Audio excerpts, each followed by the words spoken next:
waxaa marka bisha ramadaan ugu sugan karaamo, waxaa ugu sugan khaas yeelidda ilaahay uu ku khaas yeelay inuu qur-aankiisa soo dejiyey bisha ramadaan.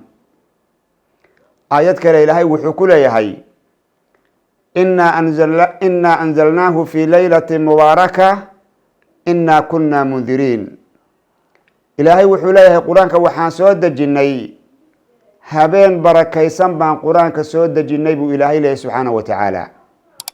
marka bisha ramadaan waa bisha ilaahay uu ku khasisay ee ilaahay subxaanahu wa tacaala uu ku karaameeyey qur-aankiisa inuu soo dejiyey.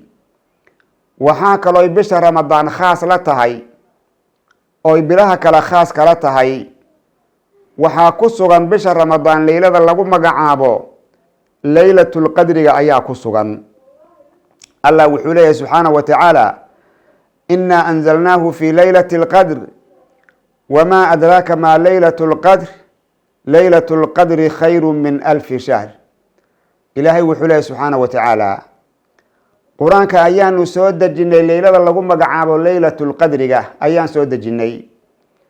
laylatulqadri ilaahay waxaa loogu magacaabay leyladaas oo ilaahay leylada uu ugu magacaabay laylatulqadr sanadkaas 12 bilood ee sanadka waxa dhacaya iyo adduunku sida uu ahaan hayo habeenkaasuu ilaahay jaangooyaa subxaanahu wa tacaala.